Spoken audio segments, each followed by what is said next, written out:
नमो भगवते तस्मै कृष्णाय अद्भुतकर्मणे रूपनाम विभेदेन जगत्क्रीडति एवेदं बुद्धिप्रेरक कृष्णस्य पादपद्मं प्रसीदतु ध्यानासमर्थजीवानाम् अस्माकं सर्वदा स्वतः स्वामिनी भावगौरस्य स्वस्वरूपं प्रपश्यत कटाक्षैर्विठ्ठलेशस्य श्यामता चित्रितं बहु स्वस्मिन् उभयभावेन स्वेषाम् उभयरूपतां स्पष्टं बोधयितुं गौरश्याम श्रीविठ्ठलेश्वरः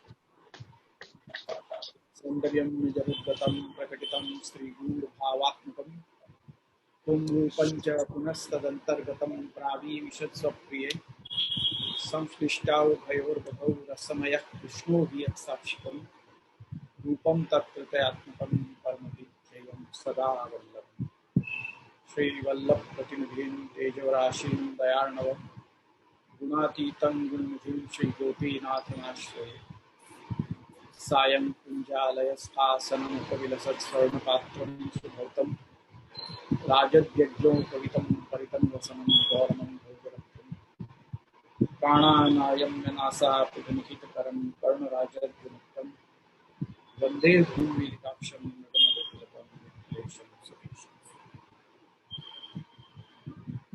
आप सभी अध्ययन करने वाले को आज के यह सत्र में स्वागत है। और अब अपन जहाँ पिछली बार छोड़ो तो वहां से अपन अध्ययन प्रारंभ करें। समय बहुत निकल गया है, 10-15 मिनट तो यही में चले गए अपने, तो ज्यादा समय अपन न गंवा के अपन सीधे विषय पे पहुंचे। तो यहाँ अपन 15वें श्लोक पे पहुंचे थे और जहाँ में ये बात हो रही थी कि वो श्लोक में आपको पढ़ दूं 14वें श्लोक को उत्तरार्ध और 15वां श्लोक बाधे शंकापि नास्त्यत्र तदध्यासोपि सिद्ध्यति भगवद धर्म सामर्थ्यात् विरागो विषये स्थिर गुणैर हरि सुख स्पर्शान न दुखम भाति कर्मचित। यहाँ पे ये बात थी कि कोई प्रकार को काल कर स्वभाव आदि सुबुद्धि को नाश होके जो उद्वेग आदि दोष प्रतिबंध लावे की कोई संभावना हो तो वो यहाँ पे नहीं है। ये कहने को यहाँ तात्पर्य है कि यहाँ पे बाध शंका भी नास्त्यत्र, वो तो नहीं है और साथ ही साथ तद अध्यासों की सिद्धि, यानी कोई बाध तो आएगा नहीं और बल्कि ये एक अच्छी बात होगी कि गुणगान करवे सु, ज्या प्रकार से गुणगान यहाँ में बताए गए वह प्रकार से गुणगान करवे सु भगवान को एक सुखद अध्यास सिद्ध हो जाए है कि जाके कारण सर्वत्र भगवान को आभास होने लग जाए, जो कि एक अवान्तर फल के रूप में प्राप्त हो जाए। तो और वायु विषय में अपन बात कर रहे थे कि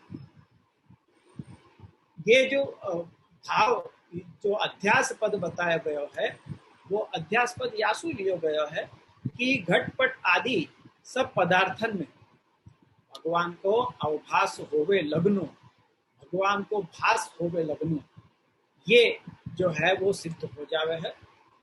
तो ये जो है वो आसक्ति भ्रम को बताए के लिए यह अध्यास पद को यहाँ पे प्रयोग किया गया है। मैंने आपको बताया था कि आसक्ति भ्रम क्या है।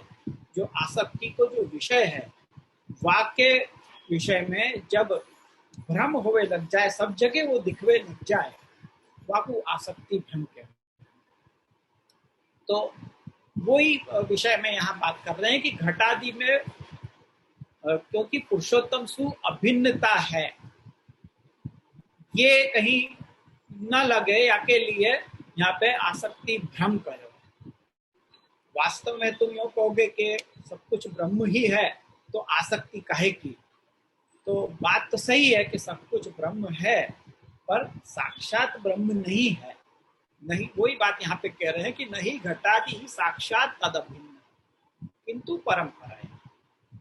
घटादि पदार्थ जो हैं, जागतिक पदार्थ जो हैं, वो परब्रह्म सु साक्षात अभिन्न नहीं है परंतु परंपरा सु अभिन्न है। परंपरा सु उनमें भगवत भगवत तत्व है। साक्षात तो जगत को अक्षर के साथ में संबंध है। तस्य अक्षरात्मतया तद द्वारा तथा, यानी परंपरा से भगवान के साथ, पर ब्रह्म के साथ जगत को संबंध है।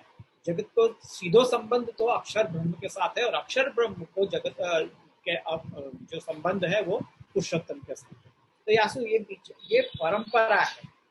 परंपरा यानी इनडायरेक्ट। तो अन्यथा तावत धर्म विशिष्टत्व तेषु अभिदध्यात्, यानी यहाँ पे अपन सीधो सीधो संबंध घट को, घट आदि पदार्थ को, जगत के पदार्थन को सीधो सीधो संबंध भगवान के साथ में नहीं है।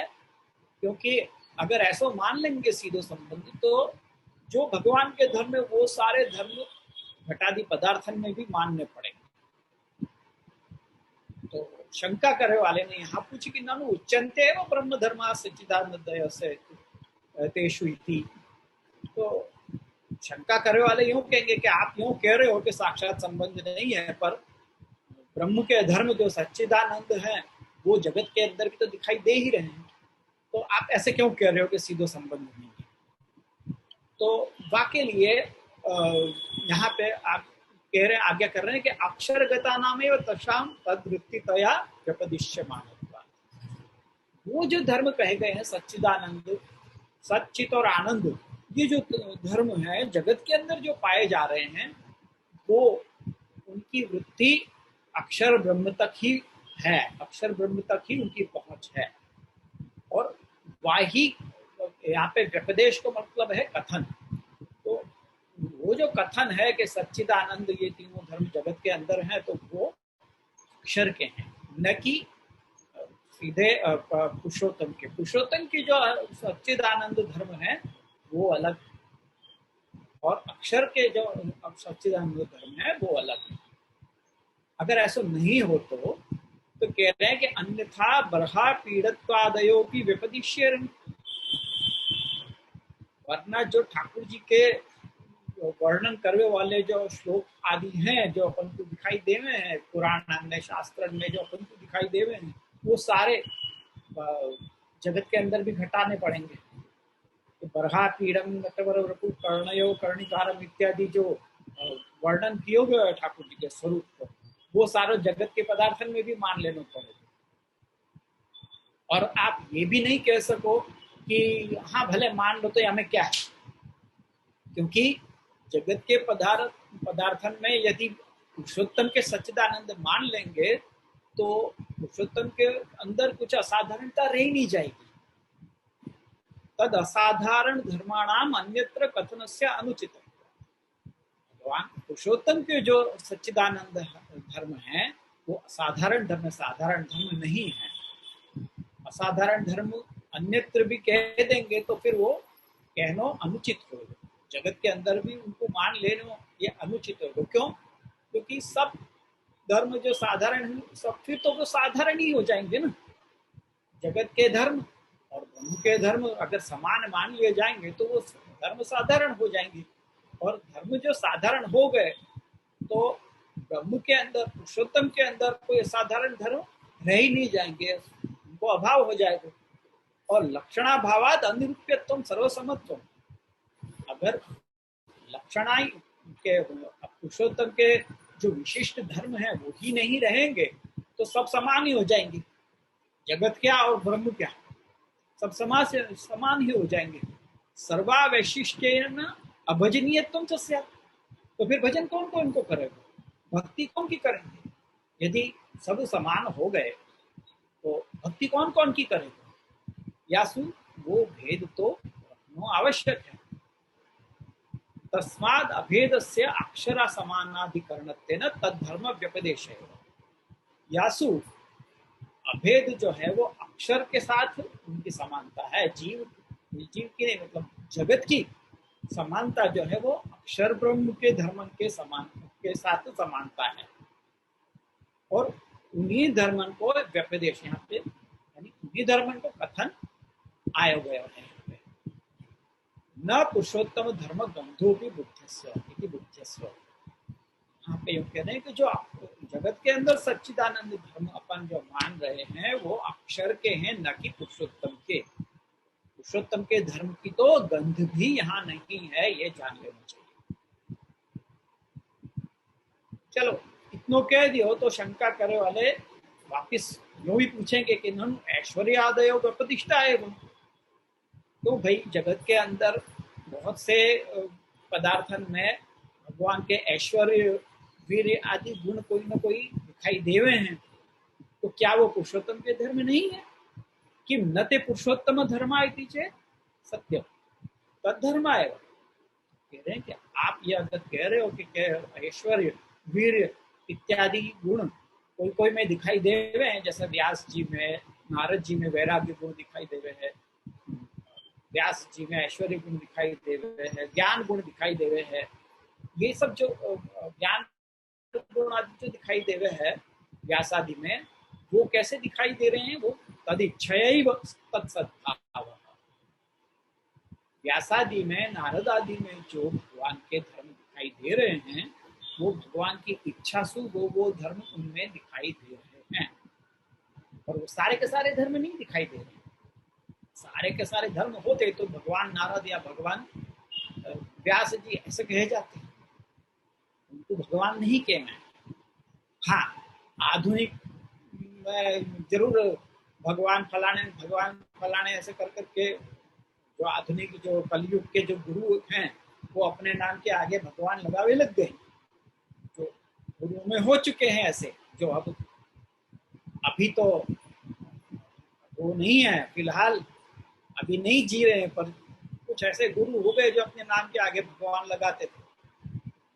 तो वो भगवान लगावे को कोई, उनको कोई अधिकार ही नहीं है, क्योंकि छह धर्म जिनके अंदर प्रकट हुए उनको भगवान, छह भग ऐश्वर्य वीर यश श्री ज्ञान और वैराग्य, ये सारे के सारे जिनके अंदर हो उनको भगवान के। एक दो भग इनके हुए उनको भगवान नहीं क्या।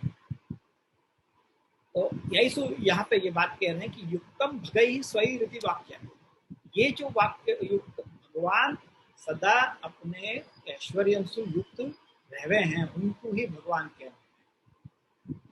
और यह बात के चलते यहाँ पे गीता जी के भी दो उदाहरण दिए गए हैं। उत्तम पुरुषस्तु अन्य परमात्मेति उदाहरता, ये अपने जो है 15वें अध्याय को, गीता जी के 15वें अध्याय को 17वां श्लोक है।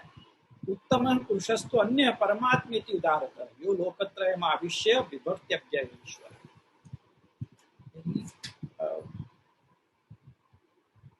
ये जो श्लोक है, या फिर पहले को जो श्लोक है वो ऐसे है कि द्वाविमौ पुरुषौ लोके क्षरश्चाक्षर एव च क्षरः सर्वाणि भूतानि कूटस्थो अक्षर उच्यते।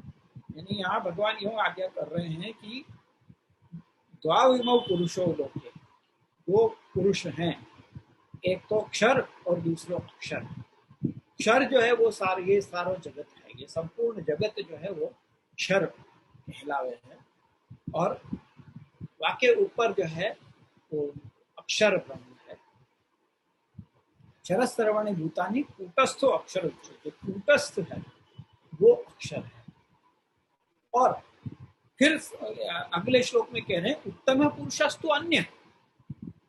उत्तम पुरुष है यानी कि पुरुषोत्तम की बात हो रही है यहाँ पे, तो वो कह रहे हैं कि वो तो अन्य है, यानी न तो वो क्षर में है ना अक्षर में है, पर वो अन्य है। उत्तम पुरुषस्तु अन्य परमात्मेति उदाहरण, आपको अपन परमात्मा नाम से पहचाने हैं, वो उत्तम पुरुष है।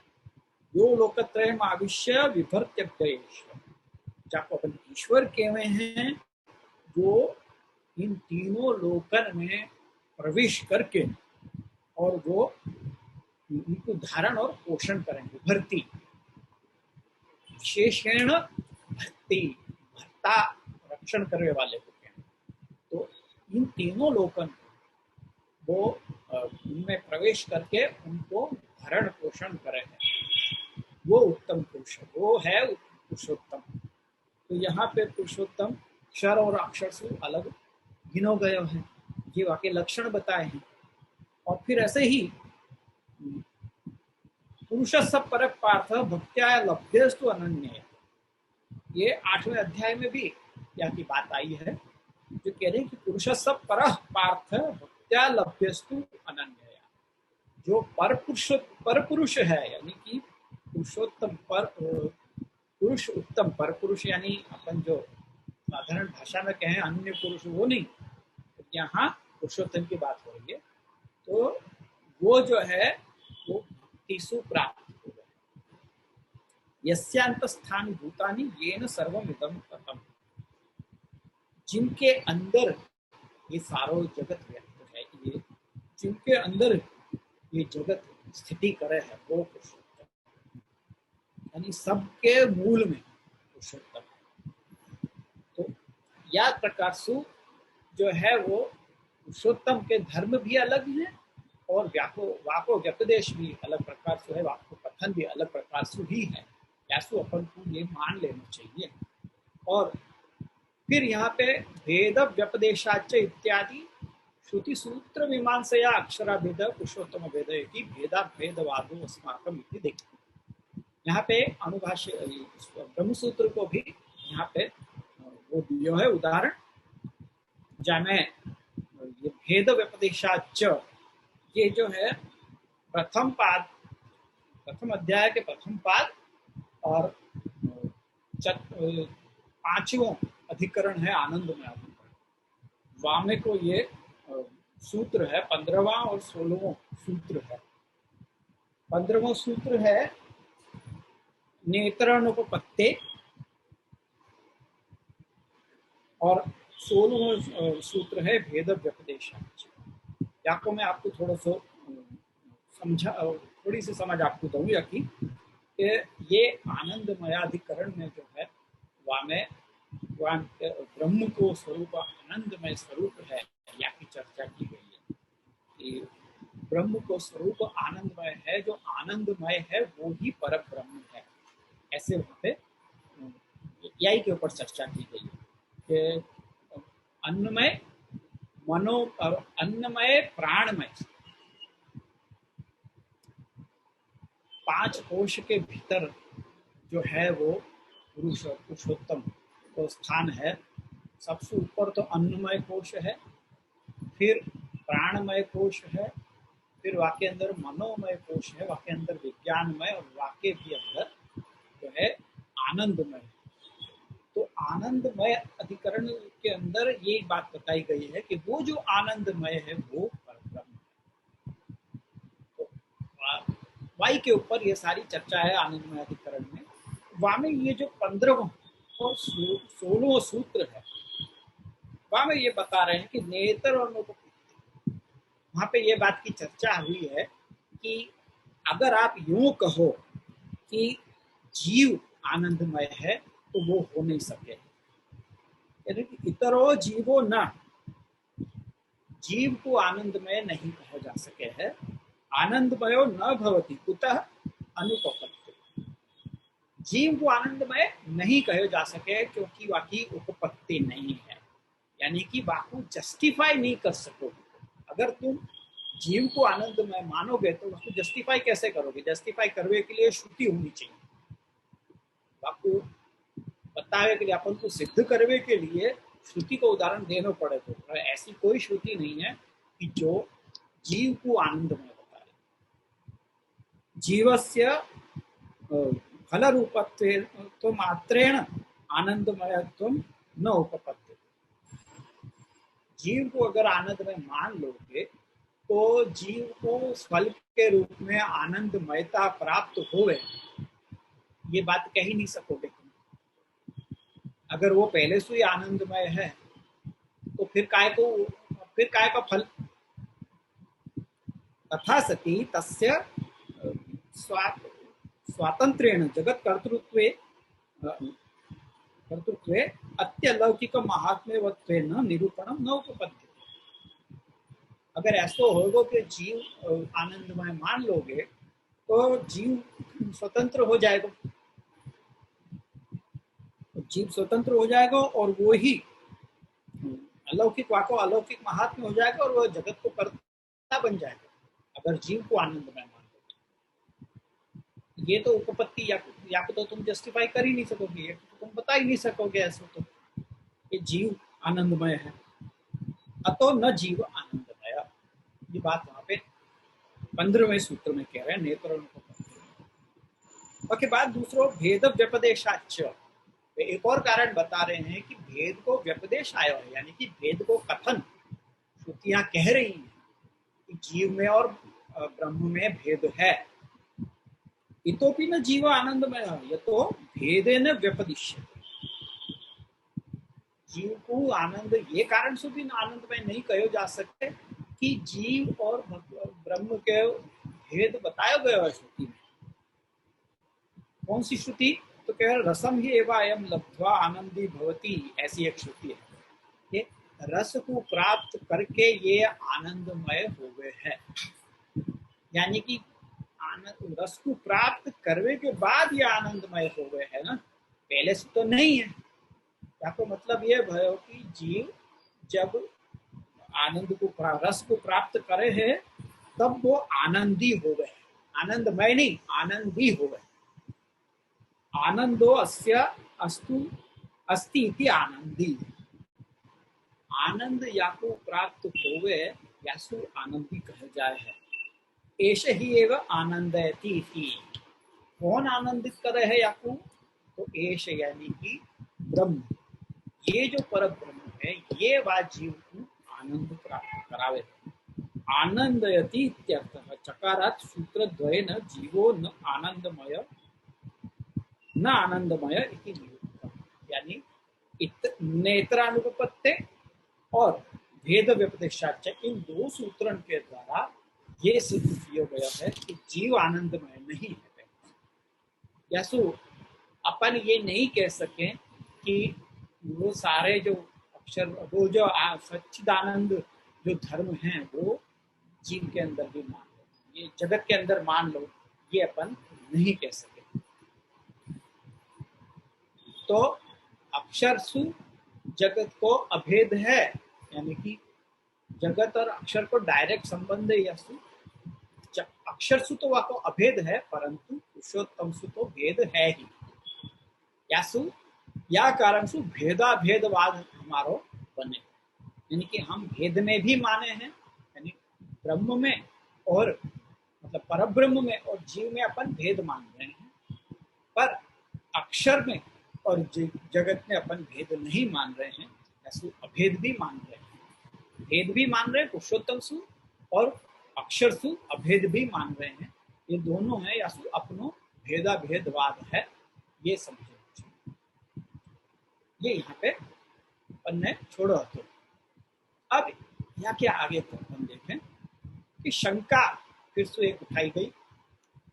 ननु निवृत्त तर्षैरुपगीय मानादिति वाक्यात् वैराग्यस्य गुणगानान्गत्वेन अति दुर्लभस्य भावे अंगहीनत्वेन कथम फल अभावे अंगहीनत्वेन कथम फल सिद्धि इत्याशंक्य तदपि अनेनैव भविष्यति इति साधन साधक रूपम उत्कर्षमाहु भगवत धर्म सामर्थ्या।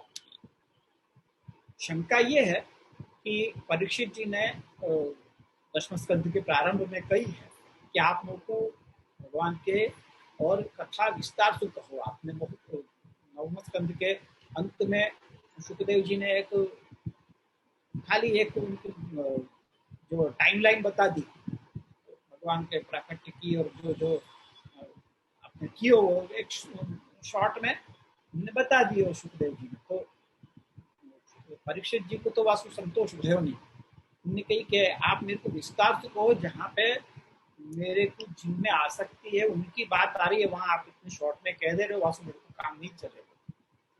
मैं तो सब जगह सु, मैं तो जगत से मेरे वैराग्य लेके मैं बैठो भयो हूँ, और मैं तो केवल भगवान के गुणन को सुनने के लिए ही यहाँ बैठो भयो हूँ।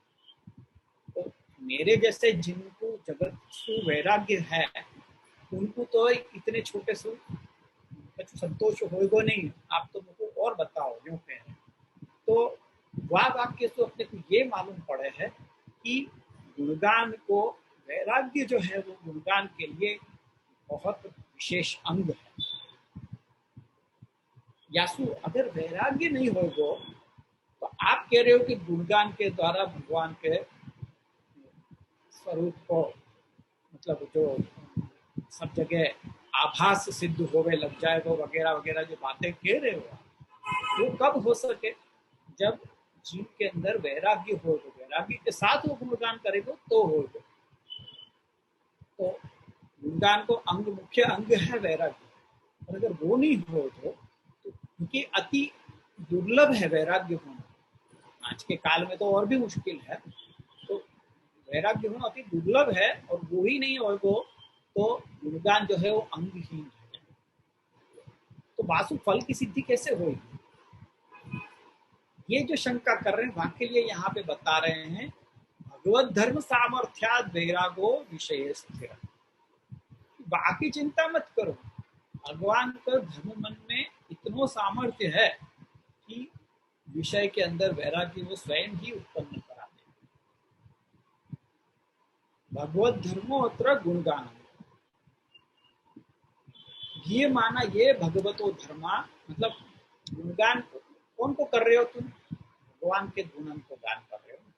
तो भगवान के गुण यानी कि भगवान के धर्म, ऐश्वर्य, वीर इत्यादि जो धर्म है, उन सबको गान करवे सो उन धर्मन के अंदर अपने आप इतना सामर्थ्य है कि ऐश्वर्य वीर्यादय तस्य तेषां वा सामर्थ्यात् वस्तु शक्तेरे विषये भगवदतिरिक्त विषये विरागो रागा भावः स्थिरः अन्य परिभाव्यो भवति इत्यर्थ। यानी उन भगवान के धर्मन में जिनको की गान करने की बात की गई है, वो उन धर्मन के अंदर स्वयं में इतनी शक्ति है, स्वयं में इतना सामर्थ्य है कि वो अपने आप भगवान से अतिरिक्त विषय में विराग उत्पन्न करा देवे हैं, जामे अन्य को परिभावन ही नहीं हो सके, यानी कि अन्य को तुम, अन्य के विषय में तुम सोच ही नहीं सको, उनको परस्यू ही नहीं कर सको।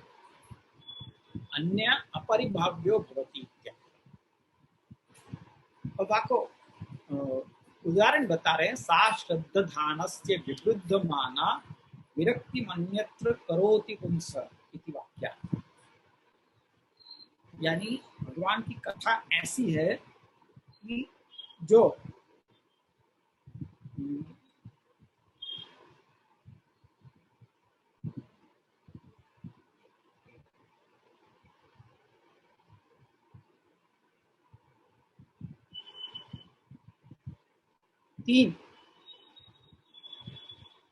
तीसरे स्कंध में 5वें अध्याय के 13वें श्लोक में ये बात कही गई है कि भगवान की भीतर जो बढ़ी भई भक्ति है, भगवान के विषय में बढ़ी हुई भक्ति, तो जीव को संसार के सुखन में वैराग्य उत्पन्न हो जाए है और समस्त संसारिक दुखन को नाश हो जाए। भगवान की भक्ति जब इतनी बढ़ जाए है, वो कैसे बढ़ेगी भगवान की भक्ति? गुणगान करवे से, गुणगान करवे से भगवान के विषय में आसक्ति उत्पन्न होगी, आसक्ति सु भगवान में उत्पन्न होगी। तो ये जो भजन है वो अपने आप में इतना समर्थ है कि वो सब दूसरे विषय में वैराग्य उत्पन्न करा देगा और संसार के दुखन को नाश हो जाए। ये बात या श्लोक के अंदर कही है, सा श्रद्ध दान से विद्युत माना विरक्ति मन्यत्र करोति पुंसा। ये तृतीय स्कंद के 5वें अध्याय के 13वें श्लोक में कही है।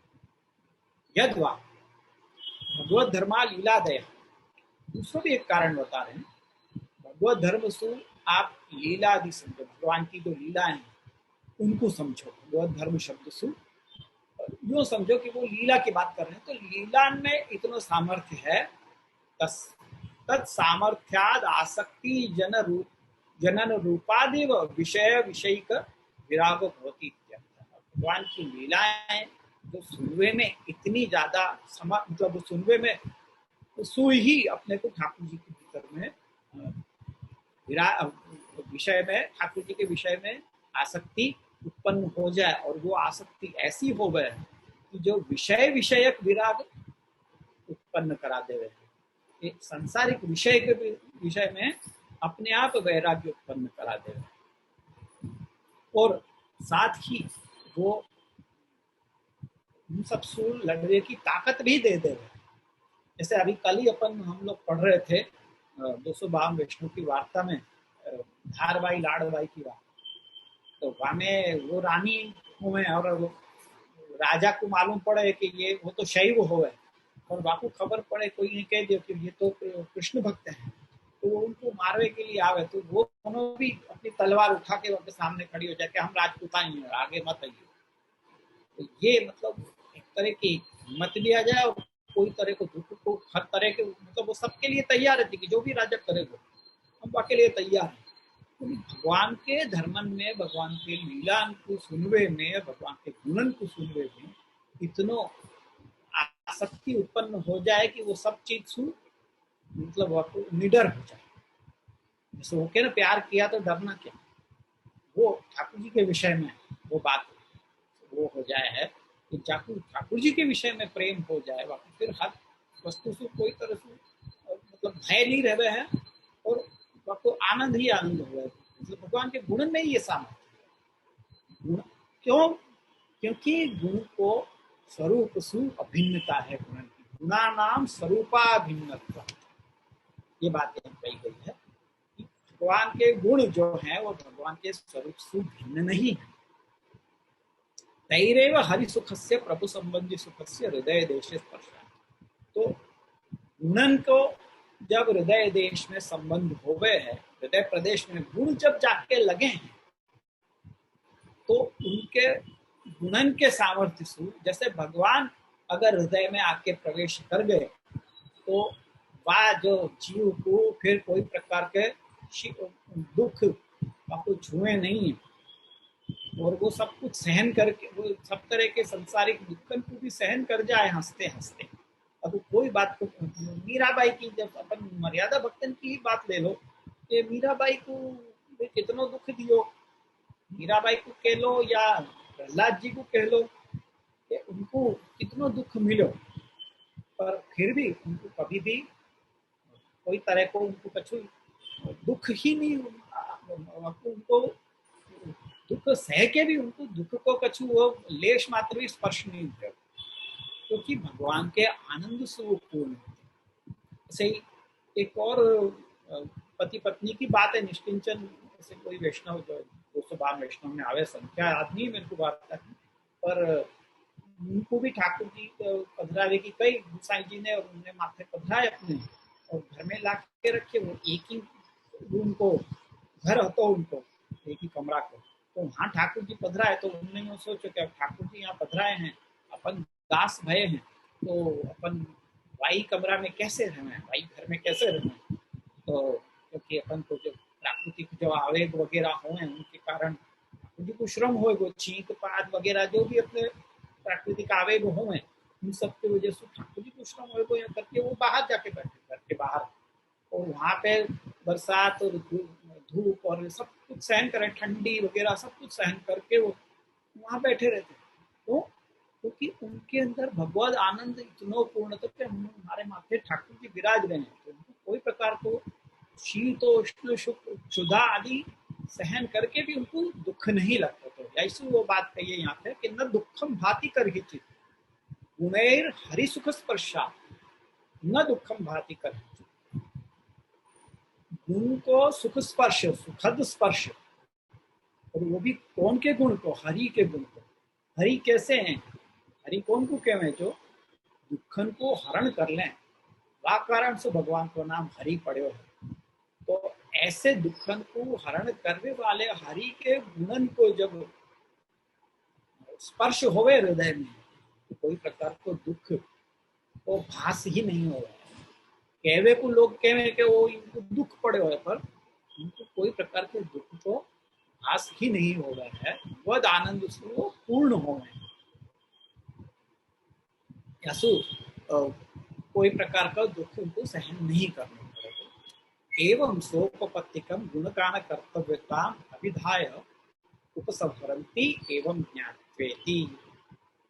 तो यह प्रकार से उपपत्ति सहित जस्टिफिकेशन के साथ में गुणगान करना चाहिए, ये अभिधान करके, ये कह के अब उपसंहार कर रहे हैं, या ग्रंथ को उपसंहार करते हुए अगले श्लोक में आज्ञा कर रहे हैं।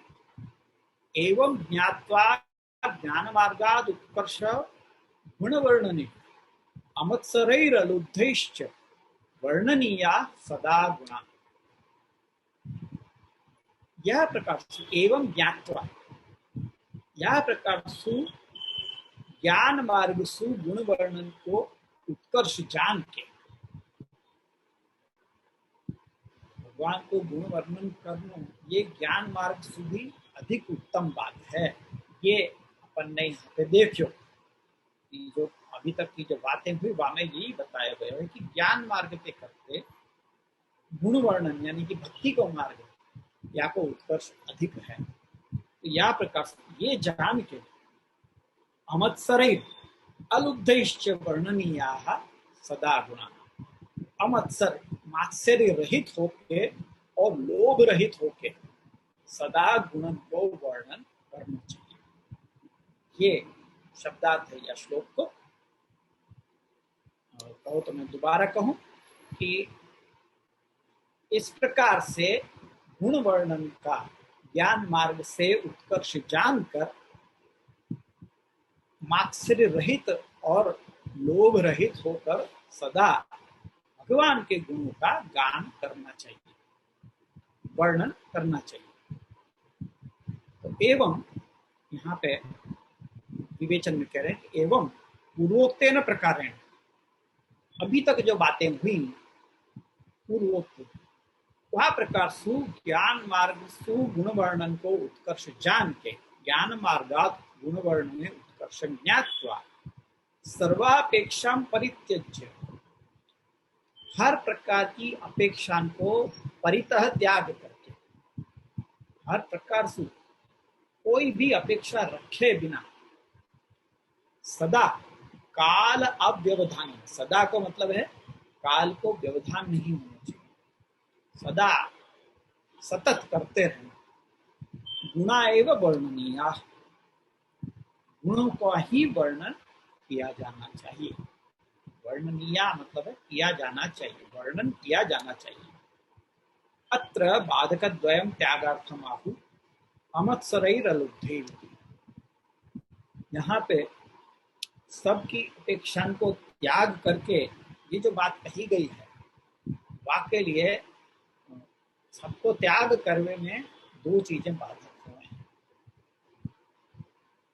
और उन बाधकपन को त्याग करने के लिए ये बता रहे हैं कि अमत्सरैर और लुब्धैश्च, मात्सर्य और लोभ, ये दो जो भाव हैं ये अत्यंत बाधक हैं सर्व त्याग।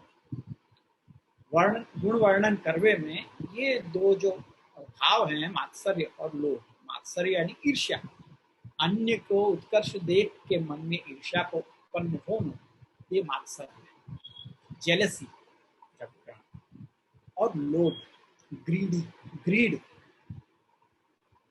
तो जेलसी और ग्रीड यानी मात्सर्य और लोभ, ये जो दो चीजें हैं ये गुण वर्णन में सबसे बड़े बाधक है।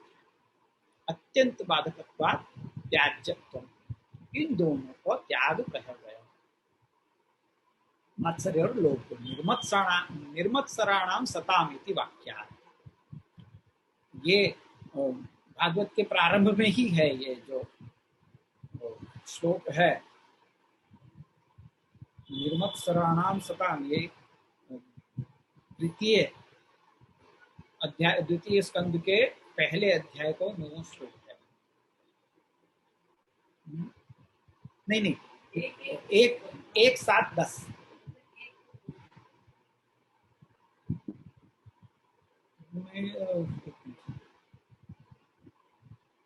एवं क्या था, हाँ ये तो आगे तो है, 1-1-2 है, हाँ बराबर। पहले अध्याय, पहले स्कंद के पहले अध्याय को दूसरा श्लोक है 1-1-2।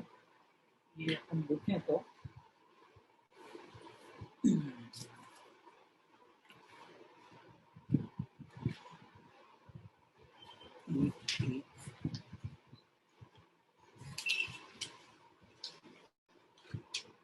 धर्म प्रोजित कैतवोत्र परमो निर्मत्सराणाम सताम, वेद्यम वास्तव वस्तु मत्र शिवदम तापत्रयोन्मूलम, श्री भागवते महामुनि कृते किंबा परैरीश्वरस् सद्यो हृद्यवरुध्यते अत्र प्रतिभिः शुश्रूभिस्तत्क्षणा। यानी यहाँ पे कह रहे हैं कि यहाँ पे या शास्त्र में यानी कि श्रीमद् भागवत के अंदर जो धर्म कहे गए हैं वो निर्मत्सराणाम सताम, वो जो निर्मात्सर्य जिनके अंदर मात्सर्य नहीं है ऐसे सतन के लिए कहे गए हैं। वेद्यम वास्तव वस्तु मतम तापत्रय, और जो कि ये जो धर्म हैं वो 3 प्रकार के तापन को उन्मूलन करने के मतलब उनको सामर्थ्य है के अंदर। तो या प्रकार से गुणगान में अमात्सर्य होना आवश्यक है। निर्मत्सराणाम सताम कही है ना, तो जिनके अंदर मात्सर्य गुण नहीं, मात्सर्य को भाव नहीं है ऐसे ही ये गुणगान को फल, गुणगान जो है वो फलित हो गए। अगर तुम्हारे अंदर मात्सर्य और लोभ इत्यादि हैं तो ऐसे व्यक्ति को किए गए गुणगान वो फलित नहीं हुआ। लोभश्च लौकिक क्षेत्रादि तुल्यता पादकतया बाधक, अतः एव उत्तम भक्ति हंसे वृत्त्यर्थम चेत कृषिवल लौकिक एव इत्यादि। लोभ के लिए क्या कही है कि लौकिक क्षेत्रादि तुल्यता पादकतया बाधक, मतलब लौकिक में जैसे खेती अपन करे हैं, खेती क्यों करें, खेती से उत्पन्न होएगो और वाकु बेच के मैं पैसा कमाऊंगो, ये जो है वो लौकिक खेती आदि को मैं काय के लिए करें। वैसे अगर आप गुणगान कर रहे हो कि मैं ये गुणगान करूंगा और वासु में वृत्ति कमाऊंगो, तो ये तो तुम या तो गुणगान कर लो या खेती कर लो, एक ही बात है। तो जितनो खेती करवे सो जो तुमको फायदा होएगो उतनो ही गुणगान करवे सो फायदा होएगो। यहाँ पे बात भगवान के हृदय में आके विराजवे की हो रही है, वो ऐसे गुणगान करवे सो नहीं होएगी। जो की बात भक्ति हंस में गोसाई जी ने कही है, वृत्त्यर्थम चेत कृषिवल लौकिक एवं। अगर तुम वृत्ति के लिए गुणगान कर रहे हो, तुम धन कमावे के लिए गुणगान कर रहे हो, तो वो तो लौकिक, वो तो खेती करवे के समान है, तो उतना ही फल मिलेगा जो खेती करने से। ऐसु लोभ और मात्सर्य, ये 2 गुण, जो भाव जो हैं वो ऐसे हैं कि जो गुणगान में सबसे बड़े बाधक है, तो इनको त्याग करके हमेशा गुणगान करना चाहिए। ऐसो ये बात यहाँ पे अमत्सरैर अलुद्धैश्च वर्णनीया सदा गुणा, ये बात है। अब आगे फिर एक शंका उठा रहे हैं कि ननु गुणगानम गतानादि, गुणगान राग तानादि, सॉरी यहाँ पे रा शब्द अक्षर जो है वो नहीं छपा है में हो। ननु गुणगानम राग तानादि वशीकृत चित्ततया न कार्यम निरोधार्थत्वात् इति तत्सिद्ध्यर्थं गीयमान लीला विशिष्ट स्वरूप ध्यानम साधनम आहु हरिमूर्ति सदाध्येय इति। कोई अगर ये कहे कि गुणगान करवे के लिए राग तान, मतलब जब तुम गान कर, गान की बात हो रही है ना, तो गान कर रहे हो, कीर्तन आदि कर रहे हो, तो राग तान आदि की तरफ अगर तुम ज्यादा ध्यान दे रहे हो, बाकी तरफ तुम्हारा वशीकृत चित्त है, तो ऐसो गुणगान, मतलब रागतान की तरफ तुम ज्यादा ध्यान मत दो, निरोध, क्योंकि ये जो गुणगान तुम करवे जा रहे हो निरोध के लिए कर रहे हो। तो निरोध की सिद्धि के लिए तुम अगर गुणगान कर रहे हो, तो तुम जो गान कर रहे हो, जो लीला को गान कर रहे हो, वह लीला विशिष्ट स्वरूप को ध्यान करो। मतलब तात्पर्य ये है कि गुणगान करते समय कौन सी बात को ध्यान रखना चाहिए, क्या राग तान आदि को ध्यान रखना चाहिए या लीला विशिष्ट स्वरूप को ध्यान करना चाहिए। तो वाक्य लिए यहाँ पे कह रहे हैं कि तुम राग तान आदि की तरफ ध्यान दोगे तो वो तुम्हारा ध्यान भगवान की लीला से हट जाएगा।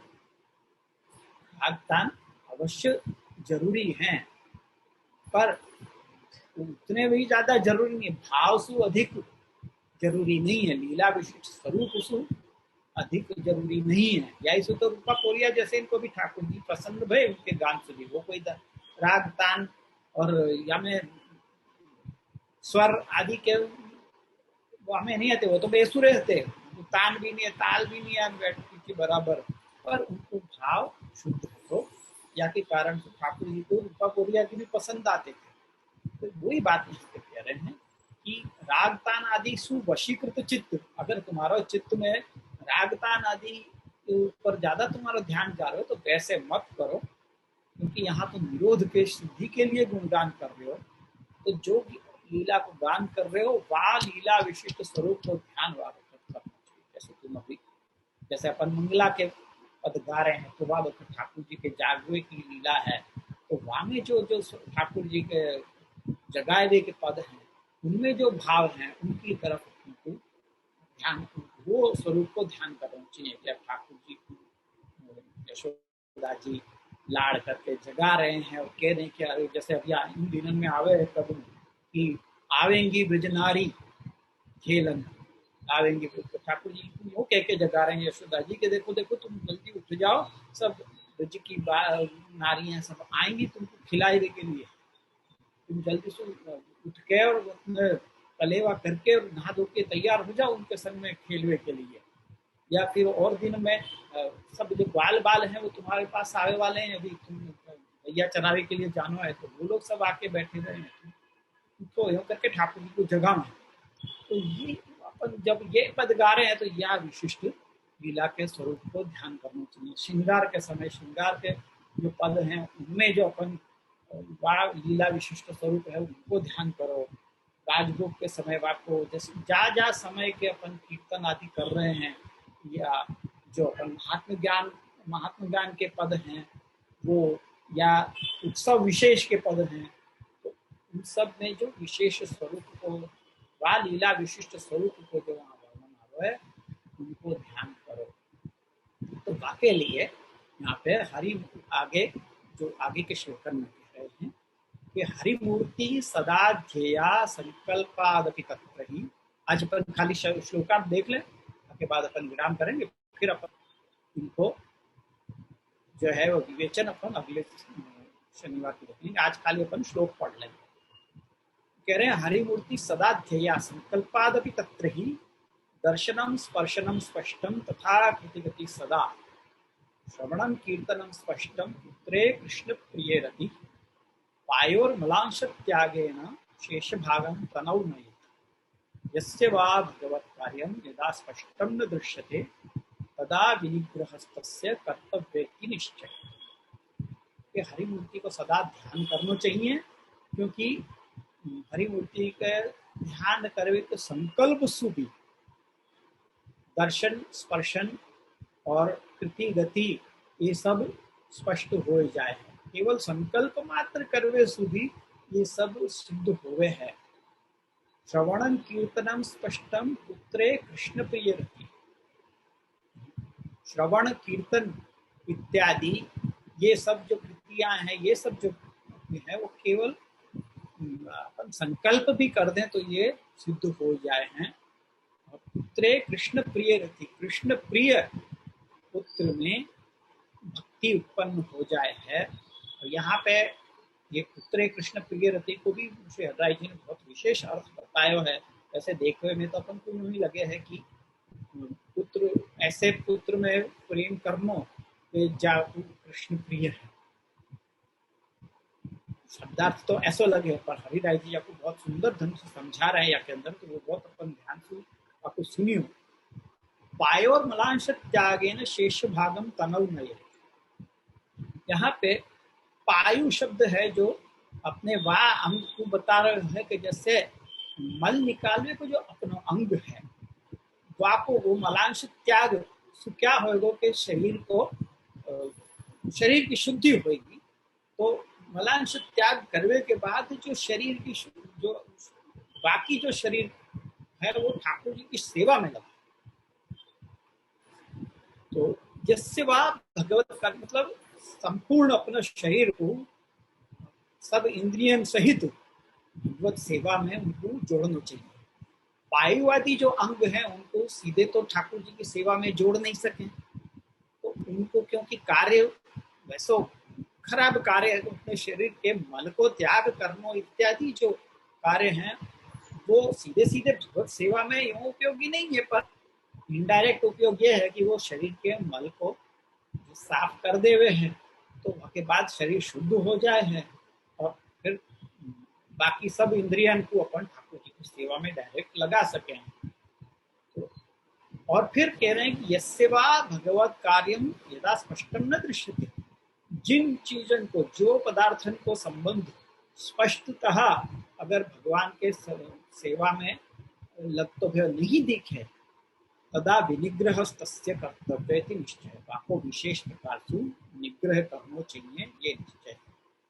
जो चीज को, जो पदार्थ को, जो इंद्रियन को अगर भगवत सेवा में सीधो सीधो उपयोग हो तो दिख रहे है तो कर लो, और अगर सीधे सीधे उपयोग नहीं दिख रहे हो, कोई भी कारण से भगवत सेवा में आपको अगर स्पष्ट रूप से आपको उपयोग नहीं दिख रहे हो है, या नहीं हो पा रहे हो है, या और बल्कि विरुद्ध में जा रहे हो है, तो ऐसी इंद्रिय को, ऐसे पदार्थ को विनिग्रह करना चाहिए, विशेष प्रकार से निग्रह करना चाहिए, इति निश्चय। ये बात यहाँ 19वें श्लोक में कही गई। अभी आपको जो है विवेचन, वो अपन अगले सप्ताह, अगले सप्ताह तो नहीं होगा क्योंकि अगले सप्ताह होली है, 28 तारीख को होली है, तो 27 तारीख के दिन सब होली की तैयारी में और अपन सब लगेंगे। तो ऐसे अगले शनिवार को नहीं रखे, तो बाकी आगे के शनिवार को अपन जो है आगे की कक्षा लेंगे। तो आज अपन यहाँ पे विराम रखें, और अब मैं आप लोगों को अनम्यूट करूं ताकि आप लोगों को कोई भी प्रश्न आदि हो तो वो आप कर सको।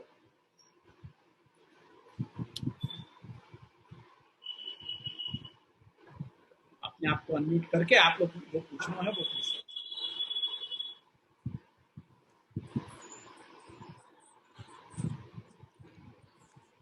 कोई है आप लोगों के कोई प्रश्न? Any questions?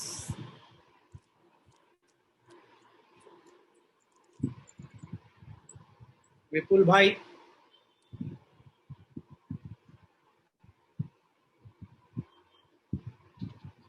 निहार भाई, कोई प्रश्न? ना ना जी। अच्छा,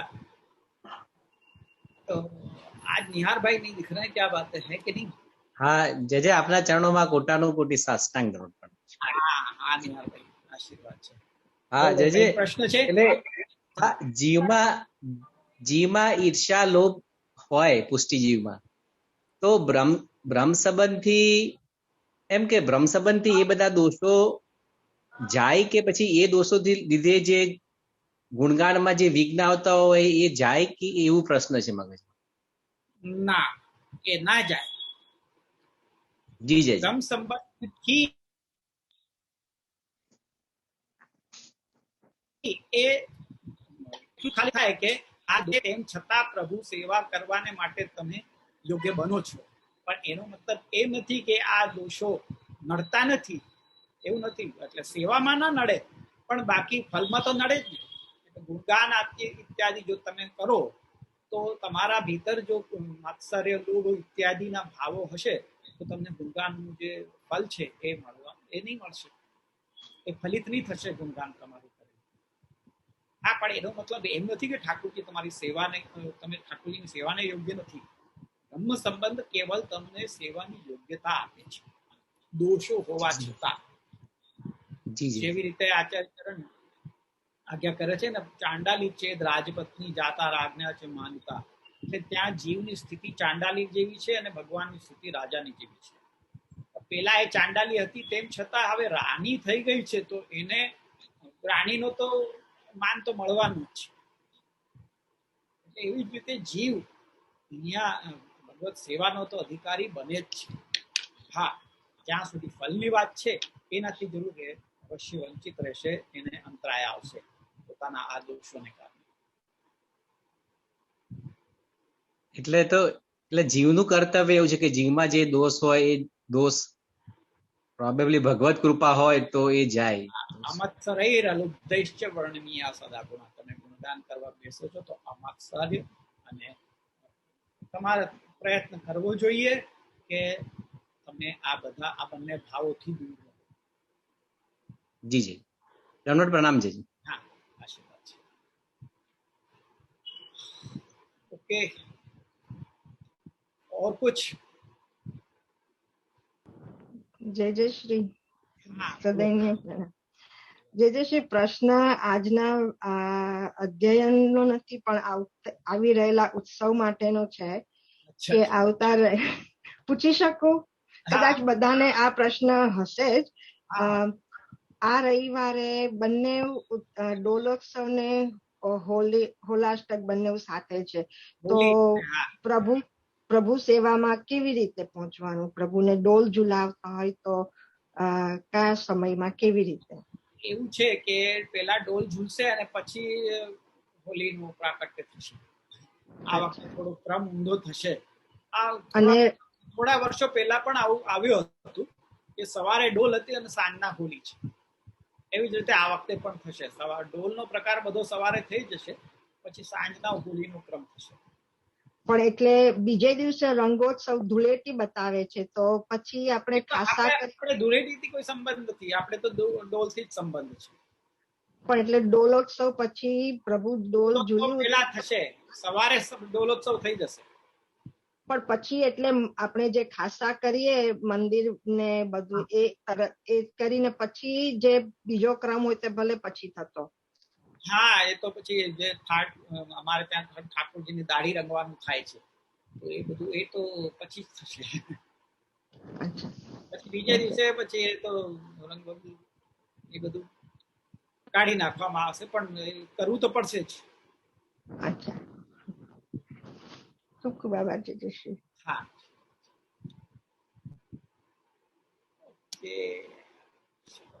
कोई प्रश्न नहीं है कि दंडवत प्रणाम जय जय बिरवा बोले છે. हाँ, बिरवा बेन बोलो.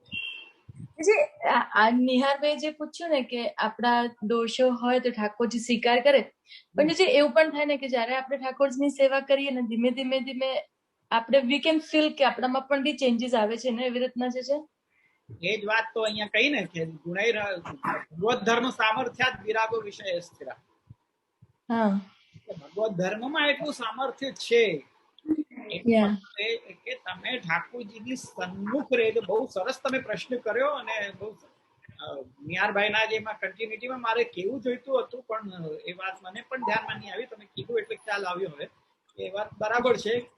ભગવત ધર્મ સામર્થ્યાત વિરાગો વિષય સ્થિર જે કહ્યું છે, તો એના ઉપર કહી શકાય છે કે તમારામાં એ ભલે ગુણો છે, ભાવ તમારી અંદર છે, તેમ છતાં તમે સન્મુખ બન્યા રહો. તમારી સન્મુખતા રહેવી જોઈએ. જો સન્મુખતા રહેશે તો આપોઆપ ઠાકોરજીના ગુણોમાં, ધર્મોમાં જ એવું સામર્થ્ય છે કે જેનાથી તમારા આ દોષો પણ દૂર થશે અને આવશે. આપ આ બધા ભાવને મુખ્ય છે સન્મુખતા બનાવી રાખવી. જીવનું કર્તવ્ય જે છે ને, તો એ યાદ છે. જી જય જય, ખૂબ સુંદર કીધું. પ્રશ્ન તમારો. દંડવત પ્રણામ જય જય.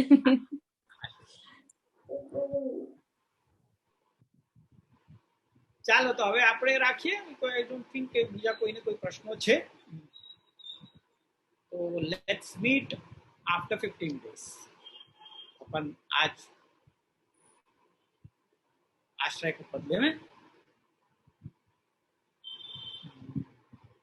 वल्लभ प्रभु करुणा सागर जगत उजागर वल्लभ के चरण कमल की बलि बलि बलि बलि जाइए. वल्लभी सृष्टि समाज संग मिल जीवन को फल पाई. श्री वल्लभ गुण गाइए, याही ते रसिक कहाइए.